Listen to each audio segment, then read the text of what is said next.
How accurate is it to say that American culture went through a revolution during the 1920s?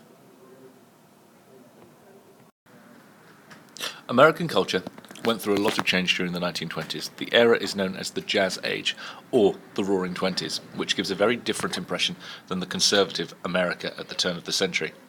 But it is also questionable if these terms are representative of the whole of American culture, so an attempt to quantify here. At this time, and therefore it is arguable if a revolution took place. Although it is clear that many sizable changes happened, to the majority, such as the radio and most importantly film, these factors lead me to believe that there was a cultural revolution, but factors such as the Harlem Renaissance would support the idea that a revolution was limited, as their ideas may have been revolutionary, but their wider impact in the short term was not.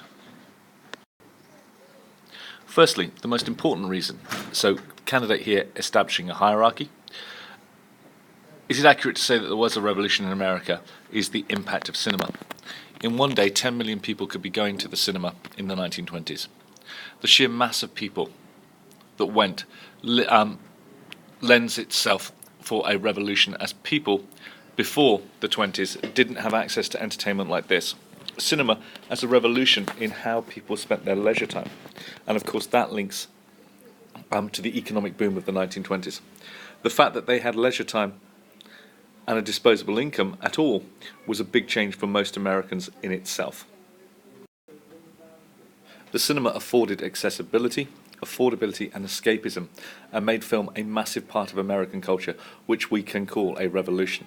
Another way film massively impacted on American culture was the introduction of celebrities, such as Clara Bow, Theda Bara, and Douglas Fairbanks.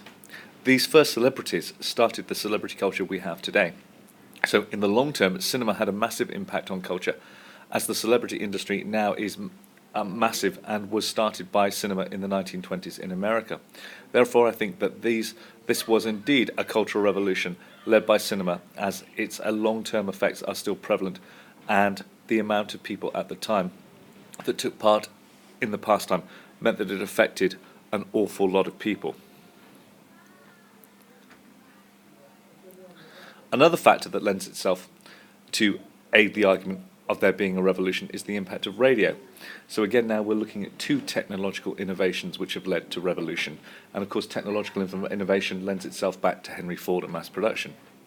As with film, there was an explosion in the amount of radio stations.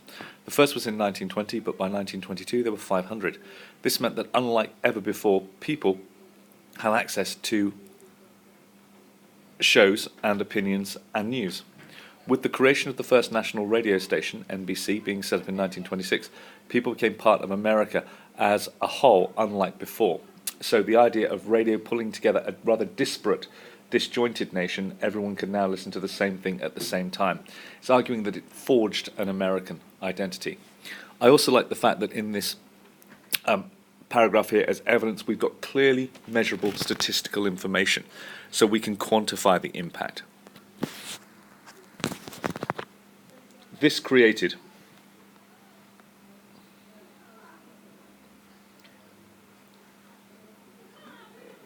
a massive increase in advertising, which is a large part of consumer culture and the psychology of consumption, which could also apply itself to America in the long term, as well as in the short.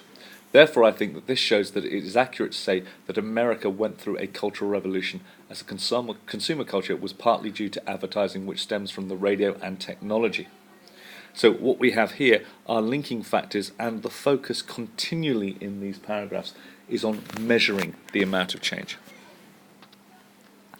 Another factor of a cultural revolution in the 1920s is the Harlem Renaissance.